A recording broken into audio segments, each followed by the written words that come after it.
Assalamualaikum warahmatullahi wabarakatuh. Sahabat inspirasi terpilih,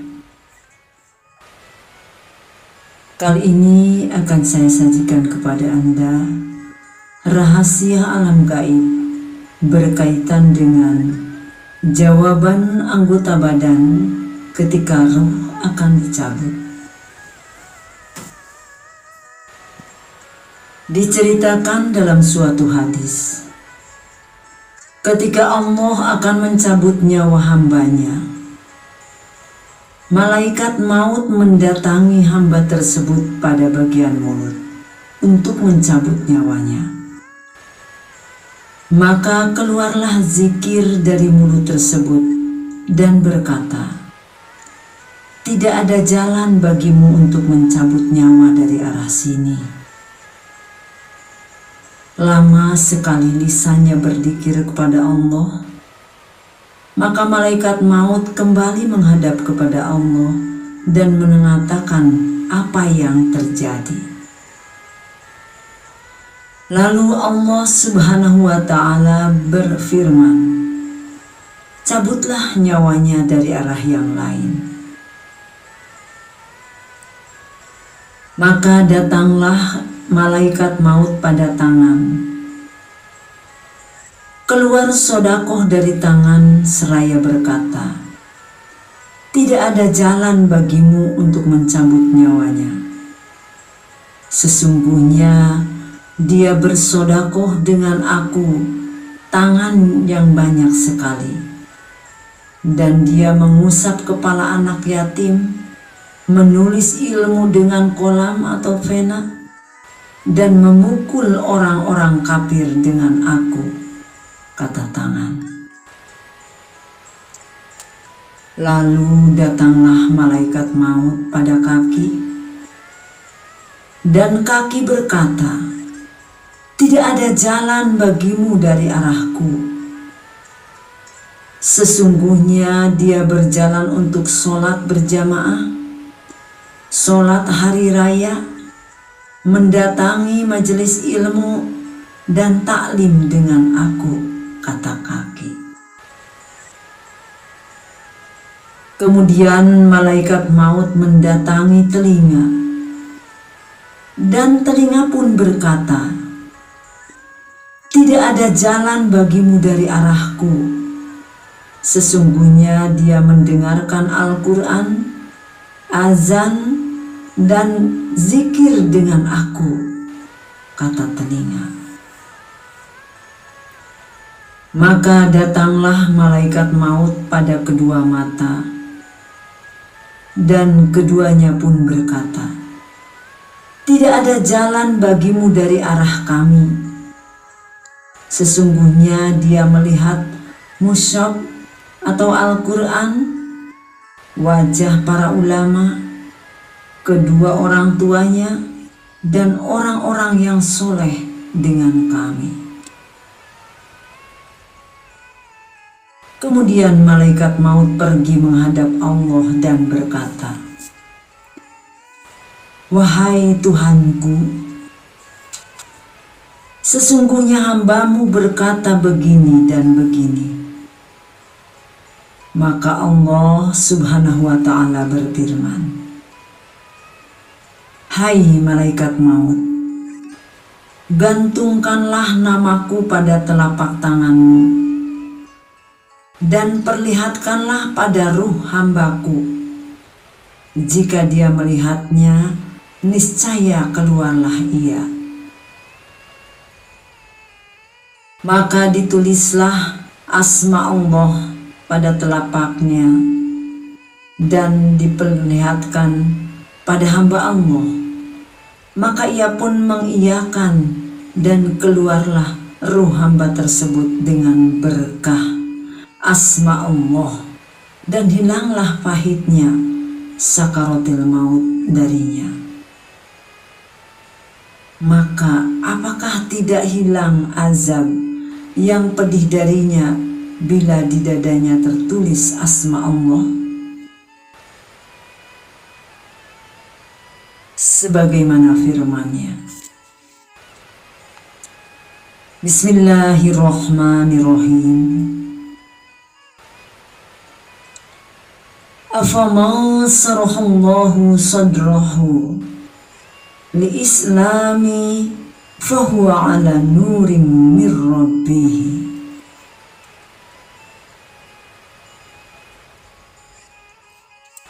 Artinya, maka apakah orang-orang yang dibukakan Allah hatinya untuk menerima agama Islam, maka ia berada dalam cahaya hidayah dari Tuhannya.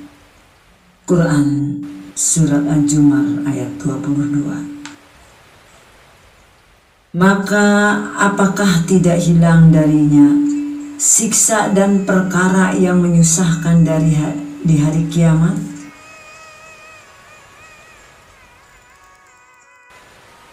Disebutkan dalam suatu hadis, ada 5 perkara yang menjadi racun yang mematikan dan 5 perkara sebagai penawar atau obatnya. 1. Dunia adalah racun yang mematikan dan zuhud adalah penawarnya.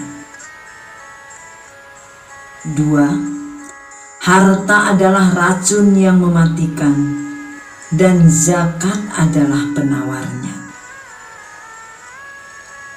3. Ucapan atau pembicaraan adalah racun yang mematikan dan zikir adalah penawarnya. 4. Umur adalah racun yang mematikan dan taat adalah penawarnya. 5. Sepanjang tahun adalah racun yang mematikan dan bulan Ramadan adalah penawarnya. Diceritakan dalam suatu hadis, ketika seorang hamba mengalami naza atau sakaratul maut, ada nida yang menyeru dari sisi Allah, tinggalkanlah dia supaya bisa istirahat sebentar. Ketika ruh sampai di dada, dia berfirman, tinggalkanlah dia supaya bisa istirahat sebentar. Begitu juga ketika roh sampai pada kedua lutut dan pusar, ketika sampai pada tenggorokan, datanglah nida atau seruan, tinggalkanlah dia sehingga anggota tubuhnya saling berpamitan satu sama lainnya. Maka berpamitanlah mata dengan mata seraya berkata, Assalamualaikum ila yaumil qiyamah, yang artinya, semoga keselamatan tetap tercurahkan kepadamu sampai hari kiamat. Sahabat inspirasi terpilih, begitu juga kedua telinga, kedua tangan, dan kedua kaki, dan ruh berpamitan dengan jasad, dan iman berpamitan dengan lisan. Dan semoga kita dilindungi oleh Allah dari pamitannya makrifat dan iman dengan hati. Dan tinggallah dua tangan dan dua kaki yang tidak bergerak, dua mata yang tidak melihat, dua telinga yang tidak mendengar, badan yang tidak bernyawa, lisan tanpa iman, hati tanpa makrifat. Maka bagaimanakah keadaan hamba yang ada pada liang lahat, tidak melihat suatu apapun, tidak ada ibu, bapak, anak-anak, saudara, sahabat, tanpa alas dan tanpa hijab. maka orang yang tidak dapat melihat Tuhan yang mulia, sungguh orang itu dalam kerugian yang besar.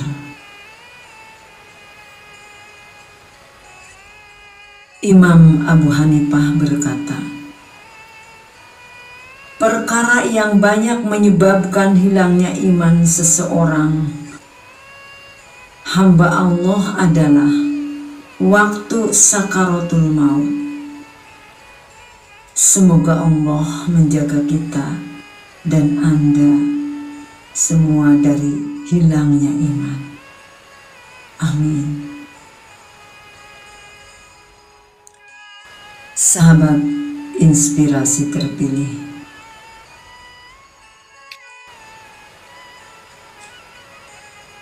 berikutnya, bagaimana cara setan menghilangkan iman?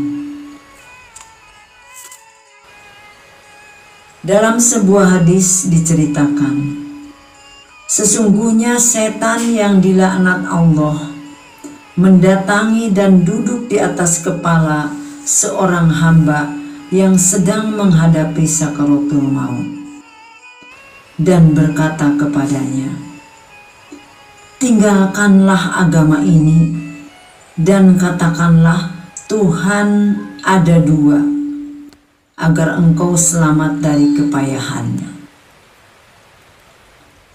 Ketika itu ada kekhawatiran dan ketakutan yang sangat besar.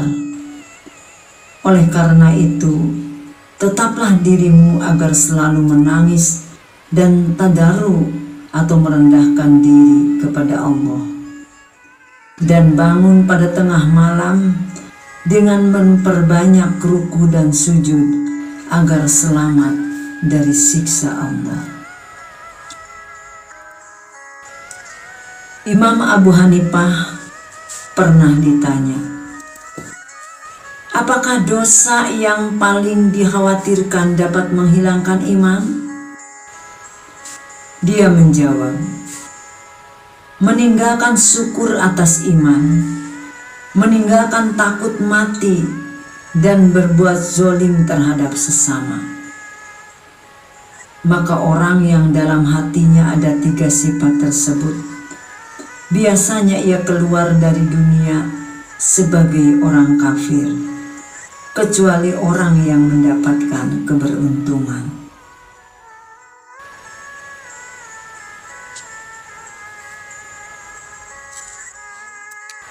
Hal yang paling berat dirasakan mayit adalah rasa haus dan terbakarnya hati. Pada waktu itu setan mempunyai kesempatan untuk menghilangkan keimanan orang mukmin. Karena sangat hausnya pada waktu itu, setan datang padanya dengan membawa tempat air dari es dan menggerak-gerakannya. Maka berkatalah orang mukmin, berilah aku air. Dia tidak tahu bahwa itu setan. Maka setan berkata, katakanlah tidak ada yang menciptakan alam, maka engkau akan kuberi air.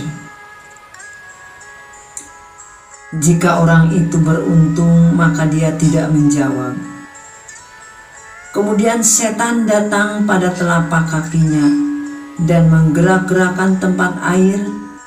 Orang mukmin itu berkata, katakanlah Rasulullah pembohong, maka engkau akan kuberi air. Jika orang itu celaka, dia menurutinya karena tidak sabar dalam keadaan kehausan, dan dia akan keluar dari dunia sebagai orang kafir. Semoga Allah melindungi kita dari hal tersebut. Dan jika orang itu beruntung, maka dia menolak permintaan setan dan dia memikirkan akibatnya.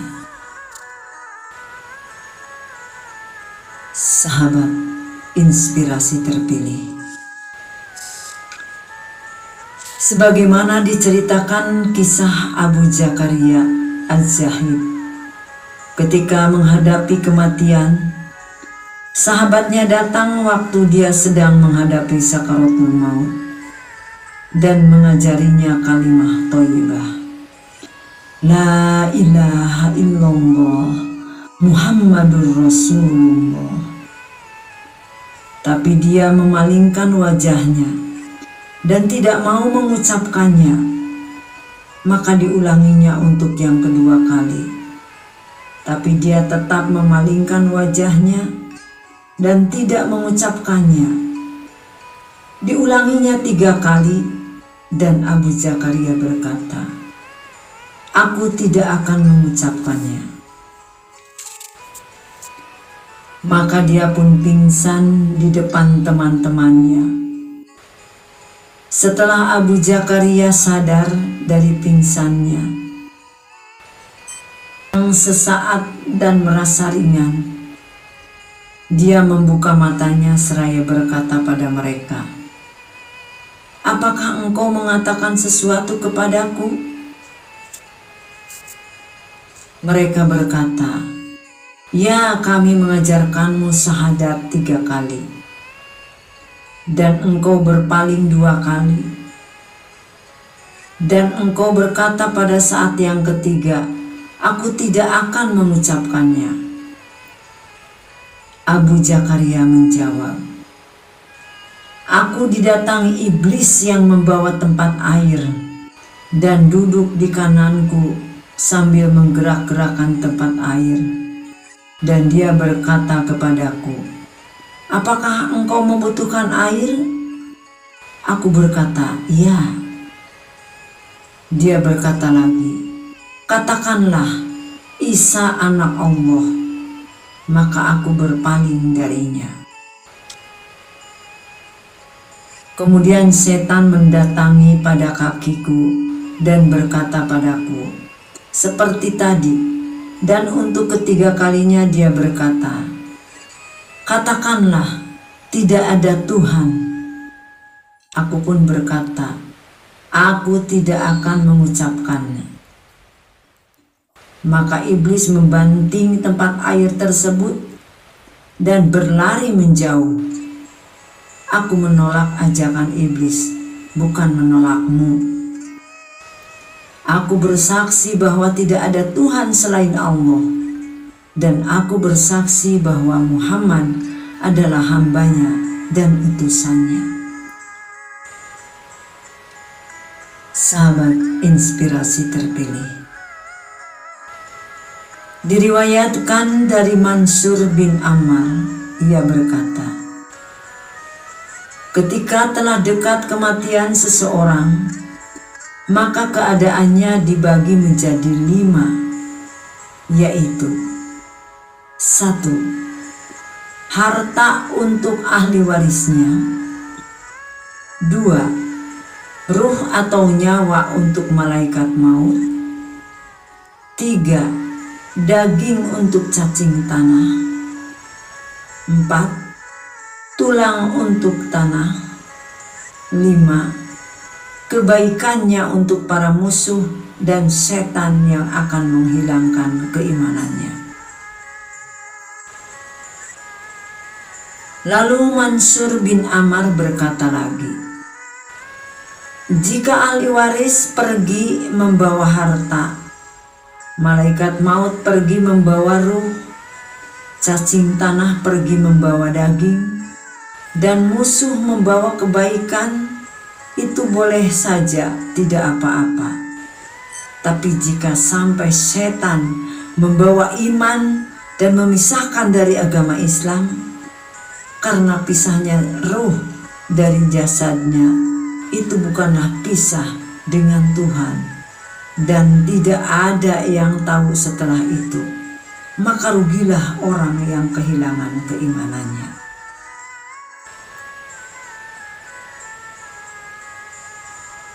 Sahabat inspirasi terpilih, semoga kita selalu dilindungi Allah dari keimanan dan ketakwaan sampai akhir hayat. Sahabat inspirasi terpilih, Selanjutnya, tentang nida atau panggilan. Diterangkan dalam suatu hadis, ketika ruh berpisah dengan badannya, ada nida atau panggilan dari langit sebanyak 3 kali. 1. Hai anak cucu Adam, apakah engkau meninggalkan dunia atau dunia yang meninggalkan kamu? 2. Apakah kamu mengumpulkan dunia atau dunia yang mengumpulkan kamu? 3. Apakah kamu membunuh dunia ataukah dunia yang membunuh kamu? Dan ketika mayit diletakkan pada tempat pemandian, maka terdengarlah nida atau panggilan lagi 3 kali, yaitu 1. Hai anak cucu Adam, di mana badanmu yang kuat dan apa yang telah menjadikan kamu lemah? 2. Di mana lisanmu yang fasih dan apa yang telah membungkammu atau membuatmu diam? 3. Di manakah para kekasihmu dan apa yang telah membuatmu susah? Ketika mayit diletakkan pada kain kafan, maka terdengarlah 3 kali panggilan atau nida, yaitu 1. Hai anak cucu Adam, kamu akan bepergian yang jauh tanpa membawa perbekalan. 2. Kamu akan keluar dari rumahmu dan kamu tidak akan kembali lagi. 3. Kamu akan naik seekor kuda yang tidak pernah kamu naiki sebelumnya, dan selama-lamanya kamu akan kembali ke sebuah rumah yang penuh dengan kesusahan. Sahabat inspirasi terpilih, ketika jenazah diletakkan di atas keranda, maka terdengarlah 3 nida atau panggilan, yaitu 1. Hai anak cucu Adam, berbahagialah kamu jika kamu termasuk golongan orang yang bertaubat. 2. Berbahagialah kamu jika amal-amalmu termasuk amal yang baik. Dan 3. Berbahagialah kamu jika berteman atau berada dalam ridho Allah. Akan tetapi celakalah kamu jika kamu berteman dengan murka Allah. Sahabat inspirasi terpilih, ketika mayit diletakkan untuk disolatkan, maka ada 3 seruan atau nida. Yang pertama, hai anak cucu Adam, semua amal yang engkau kerjakan akan terlihat. 2. Jika amalmu bagus, maka terlihatlah kebagusannya. 3. Jika amalmu jelek, maka terlihatlah kejelekannya. Ketika mayit diletakkan di pinggir kubur, ada 3 kali panggilan atau nida, yaitu 1. Hai anak cucu Adam, bekal apa yang engkau persiapkan dalam dunia yang penuh keramaian untuk menghadapi tempat yang hina ini? 2. Apakah yang kamu bawa dari kekayaanku untuk menghadapi kefakiranmu sekarang? 3. Dan cahaya apa yang kamu bawa untuk menyinari kegelapan ini? Ketika mayit diletakkan pada liang lahat atau kubur, ada 3 seruan lagi, yaitu 1. Hai anak cucu Adam, engkau tertawa di atas punggungku, dan sekarang menangislah kamu di dalam perutku. 2. Di atas punggungku engkau bergembira, maka sekarang bersusahlah di dalam perutku. 3. Dan di atas punggungku engkau berbicara, maka sekarang diamlah engkau di dalam perutku. Ketika para manusia meninggalkan pemakaman, Allah Subhanahu wa Ta'ala berfirman, "Hai hambaku, tinggallah engkau sendiri tanpa teman, dan mereka meninggalkanmu dalam gelapnya kubur.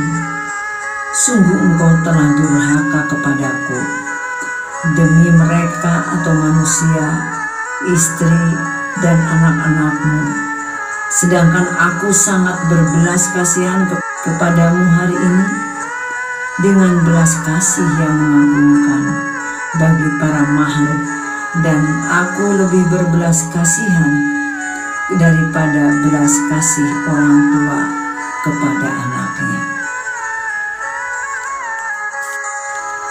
Demikian sekilas tentang jawaban anggota badan ketika ruh akan dicabut. Kemudian cara setan menghilangkan iman, dan juga panggilan kepada hamba saat sakaratul maut. Sahabat inspirasi terpilih, semoga apa yang disajikan kali ini menjadikan satu dasar untuk kita semua lebih meningkatkan keimanan dan ketakwaan kita kepada Allah Subhanahu wa Ta'ala, dan selalu menjalankan segala perintah serta menjauhi segala larangannya, agar saat kita menghadap alam kubur atau alam kematian, kita mendapatkan kemudahan dan mendapatkan nikmat di sisi Allah Subhanahu wa Ta'ala.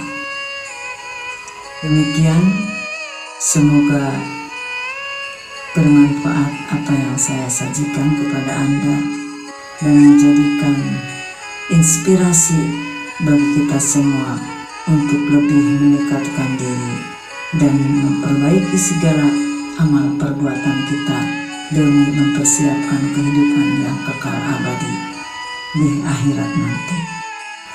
Terima kasih atas segala perhatian, dan juga terima kasih kepada Anda semua yang telah subscribe serta share dan memberikan lonceng notifikasinya. Semoga mendapatkan keberkahan dan rezeki yang melimpah ruah bagi Anda semuanya. Terima kasih. Wassalamualaikum warahmatullahi wabarakatuh.